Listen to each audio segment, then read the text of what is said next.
Hello Libra, Sun, Moon, Rising, and Venus signs. Kamusta kayo? Sana po nasa mabuti kayong kalagayan. Welcome back po sa Star Tarot. At kung bago kayo dito, welcome din po kayo. Please subscribe, like, share my videos, and leave me a comment po kung nakaresonate kayo. Thank you. So, tingnan natin yung mga messages and energies ninyo surrounding this week. You know, Libra, first card po ninyo is your current energy. We have the Empress.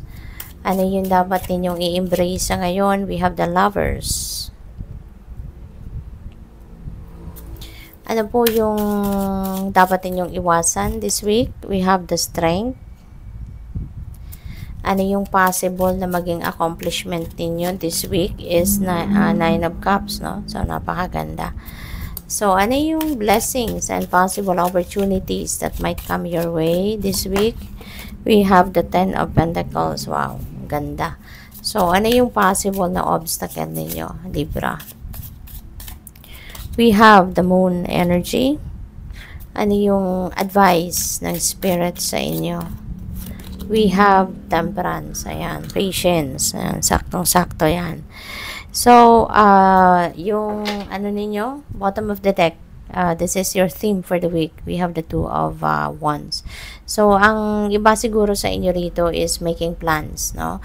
You are trying to envision sa ngayon kung ano yung gusto ninyong marating, ano yung gusto ninyong ma-achieve, no? At yan ay pagpaplanuhan ninyo sa ngayon. And the world is your oyster, no? So, which is really good. Hawak niya yung mundo. So, the world is your oyster, kumbaga, no? Maaaring yun ang sinasabi mo sa sarili mo, na the world is my oyster, kaya maraming sigurong dumadating na mga opportunities, meron ng kumakatok na mga oportunidad siguro, pero yun ang problema, baka hindi ninyo napapansin, ano? Na mayroon ng mga oportunidad sa paligid ninyo. But yeah, that could be a heads up para sa'yo. Kaya kailangan na tignan ninyo, maging aware kayo sa mga nangyayari sa paligid ninyo. Kasi you never know, baka meron ng iba't ibang alternative, no, na nandiyan dyan sa paligid ninyo at hindi ninyo napapansin. So, travel also, you know, baka ang iba sa inyo may travel nang gagawin around this time, or baka you are planning, no, to travel. Baka ngayon nag-iisip pa kayo kung saan kayo pupunta, saan kayo magandang unahin kung ano man ang lugar na gusto mong puntahan. So, maaaring yan ang iniisip mo ngayon. Nagpaplano ka sa ngayon, ano? And, by the way, Libra, no, reminder ko lang po sa inyo na lahat po ng readings natin dito sa channel, these are all collective readings. Hindi po ito one-on-one reading. Kaya, may mga mensahe po rito na magra-resonate sa inyo. May mga mensahe na hindi magra-resonate sa inyo. Kung hindi po sumasakto sa inyo ang mga mensahe, then wag po ninyong kunin yan, because ibig sabihin hindi yan para sa inyo. Okay? Kasi merong mga nababasa ako ng mga comment na parang ako pa ang sinisisi. No? Don't shoot the messenger. Ika nga, 'di ba? Kasi unang-una, hindi tayo one-on-one reading. Kung gusto niyo na talagang tailored sa sitwasyon ninyo, sa energies ninyo, na sa inyo lang ang focus ng reading, ay yan po ay magpa-personal reading kayo. Pero hindi ako nagpa-personal reading. But there are so many other readers din po, 'di ba? Out there, lalo-lalo na dito sa YouTube, na nagpa-personal reading. So you can reach out to them, 'di ba? Para sigurado kayo na yung mga energies na mababasa sa reading is talagang sa inyo. You know, hindi katulad dito na po pwedeng dito sa mga cards na nilabas natin or nilalabas natin dito, baka meron lang isa dyan, no, na talagang magra-resonate sa inyo and the rest hindi. Kasi collective reading ito no? This is for everyone na sa Libra, pero merong hindi, minsan nga, no, sa isang buong reading, walang magra-resonate sa iyo. Ibig sabihin, hindi natin nasagap, no, yung energy ninyo. Kaya, ganun yun. Okay? Kaya wag po ninyong sisisihin, wag ninyong sisisihin ang reading natin, or wag ninyong sisisihin ako, no, na nag-relay ng messages dito kung hindi sumasakto sa inyo yung sitwasyon. 'Di ba? yung mga, I mean, hindi sumasakto sa sitwasyon ninyo yung mga energies na lumalabas. Okay? So, yun. So, yung current energy po ninyo sa ngayon is Empress, which is really beautiful kasi this is abundance and prosperity energy. Okay? So, maaari na you are feeling abundant sa ngayon or you are going to be feeling prosperous. Kaya with that, you are going to attract that, energy kung i-align ninyo yung inyong sarili with that abundant and prosperous energy. Pero kahit nasa horizon ninyo yung abundance, yung abundance, yung prosperity, kahit nandiyan sa horizon ninyo, hindi yan didikit sa energy field ninyo if you are thinking negatively. No? Kung ang iniisip ninyo negatibo, 'di ba? Kung ang iniisip ninyo puro kayo panghihinayang, puro kayo problema, 'di ba? Low vibe kayo. Don't expect that positive situations and positive energies will come in sa buhay ninyo. Kasi as I was always saying, law of attraction, like attracts like. Diba? Yan ang law of the universe, sa law of attraction. Na kung ano yung kind of energy na nilalabas ninyo out into the universe, yun ang ibabalik sa iyo ng universe. Kaya kung nag-iisip ka ng negatibo, diba? Hindi ka naman mag-a-attract ng positibo na pangyayari or sitwasyon sa buhay mo. Diba? Kung ano yung nararamdaman mo, kung ano yung klaseng energy ang nandiyan din sa isip mo, yan ang expect mo. Yun ang i-expect mong dadating. Kasi yun talaga ang mangyayari. Diba? Hindi magmamagnetize ang positive energy or positive thoughts mo. Hindi mag-a-attract yan ng mga masasama. Kasi positibo ka eh. You are filled with positivity. Kaya hindi papasok ang negative. Pero kung punong-puno ka din ng negativity, di syempre, ang dadating sa'yo, negative din. Negative situation. Negative energies, negative people, negative experiences. Diba? Kaya, kung hindi mo babaguhin, if you want to change the course of your life, if you want to change your situation for the better, dapat i-align mo yung isip mo, yung thoughts mo, yung feelings mo, emotions mo with that positive situation na gusto mong mangyari. Okay? So, para ma-attract mo yung energy na to, yung abundance and prosperity, you need to think positively. Positive mindset ka lang, hope and faith, importante din yun. Kapag umaasa ka, naniniwala ka na deserve mo yung abundance, deserve mo yung prosperity, it will come. It will definitely come. Pero hindi sa time na gusto mo. Diba? Hindi sa time na gusto mo. Always remember as well, na hindi lahat ng gusto natin dumadating sa punto na gusto natin. Hindi lahat ng plano natin magka-come to fruition, 'di ba? Sa timeline na gusto natin. Everything happens in divine order and timing, 'di ba? Kaya ang kailangan lang natin, mag-project tayo ng positivity. Mag-project ka ng positive mindset, 'di ba? Para lahat ng magaganda, maayos, 'yun ang mabibuild mo, sa sarili mo, sa subconscious mo, and unti-unti 'yan ang mangyayari sa iyo. So ano 'yun dapat mong i-embrace sa ngayon? We have the lover's energy. 'Di ba? Siguro nasa horizon mo din ito sa ngayon na kung ikaw ay single pa, 'di ba? Maybe you are going to start meeting mga tao ngayon na baka ito na yung soulmate mo, ito na yung twin flame mo, 'di ba?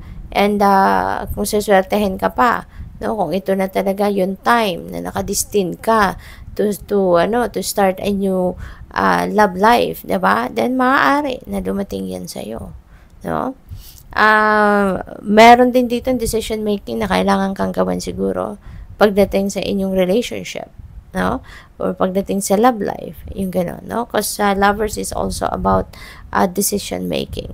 So anong dapat mong iwasan ngayon, yung strength, Ayan. So, kailangan mo lang na magpakatatag. Kailangan mo lang na tibayan ang inyong loob. Kasi hindi nga lahat ng gusto mo ay mangyayari sa timeline na gusto mo. At hindi rin lahat ng gusto mo, yun ang ibibigay sa iyo ng universe. Kasi hindi lahat ng gusto natin, yun ang makakabuti para sa atin. 'Di ba? Kaya huwag kayong panghinaan ng loob. Okay? Minsan, mabilis na mag-ano ang iba sa atin. Mabilis na mag-give up, mabilis na sumuko, 'di ba? If you want to change, 'di ba?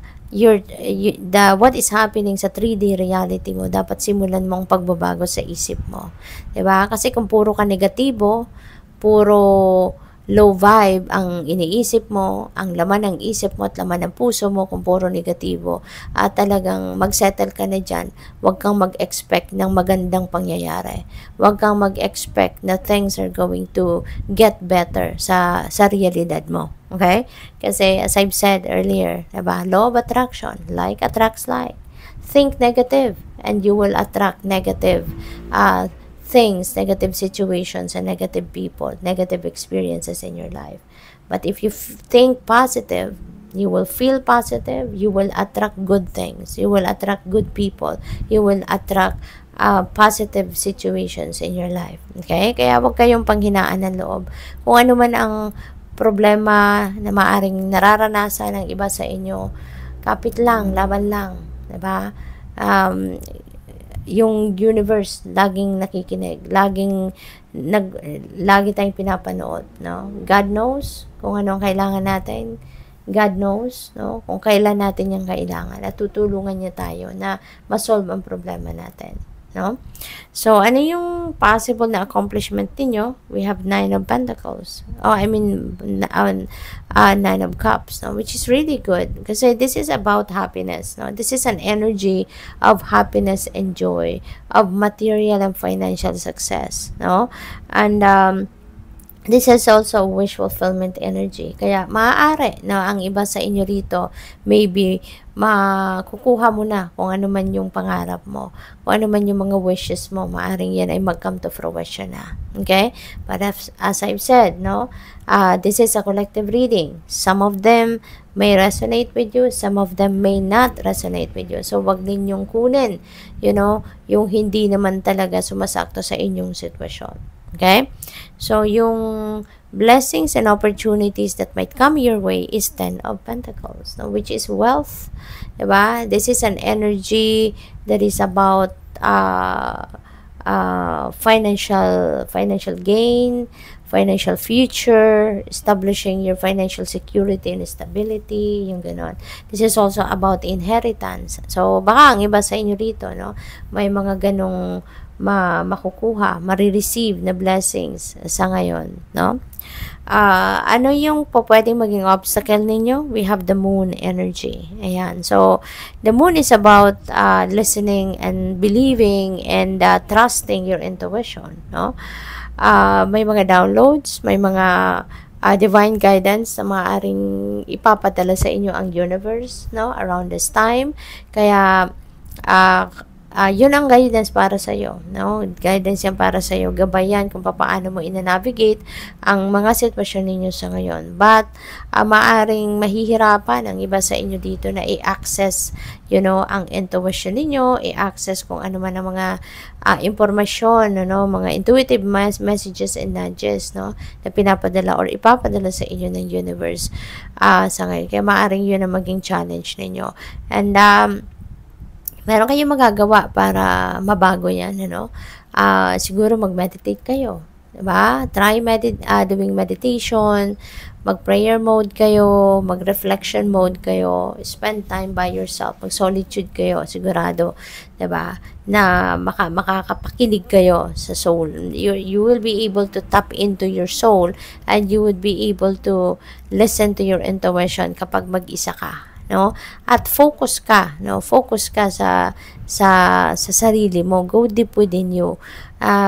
Minsan meron tayong mag-isa nga pero cellphone, 'di ba? So hindi rin yun uubra. Dapat you just focus on yourself. Wala mo ng cellphone, wala mo ng kausap. So yun, have a conversation, no, with yourself. Have a conversation with your soul, yung ganon. Okay? At dyan maririnig mo kung ano yung bulong sa iyo ng intuition mo, bulong ng universe. So ano yung advice sa inyo ng spirit? We have temperance. Be patient. Okay? Ayan. So be patient. This is about patience. This is about balance. So, maaari ng iba sa inyo rito, no? Hindi marunong magpasensya, hindi marunong maghintay.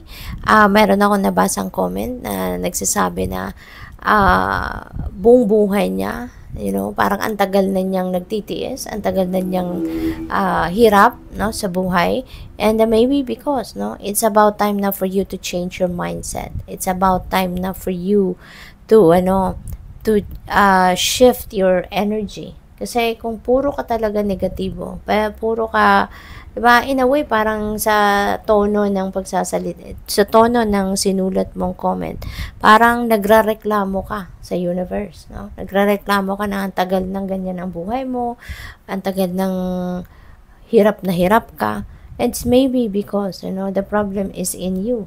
Baguhin mo yung perspective mo sa buhay, shift into a positive energy. Kasi kung puro negative, talagang negative ang mangyayari sa'yo. Kung puro negative ang takbo ng isip mo, then rest assured, no, na yung papasok sa buhay mo is lahat negatibo. Diba? Kasi hindi mag-a-attract ang positive ng negative. Hindi mag-a-attract ang negative ng positive. Okay?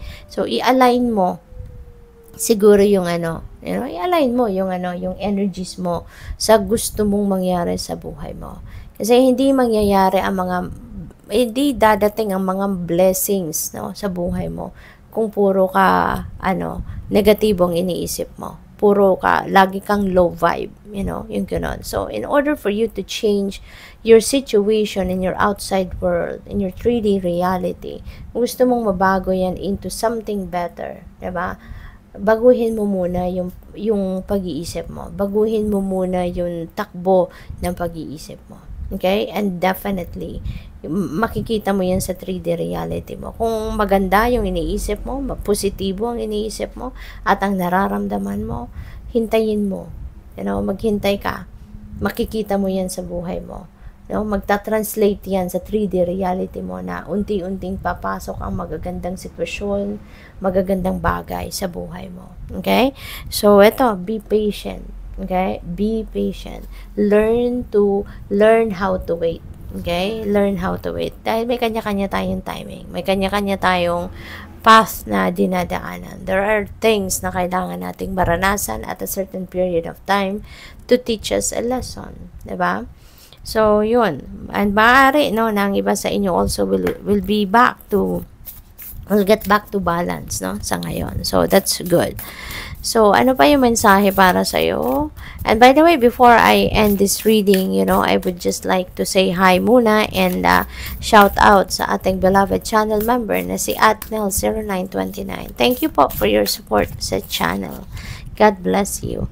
Trust your instincts to discern the truth of the situation. Ayan. So, listening to your gut feel, listening to your intuition is a must talaga para makita mo, kung ano talaga ang katotohanan sa iyong sitwasyon. Good luck. Thank you for watching. Love and light. Namaste.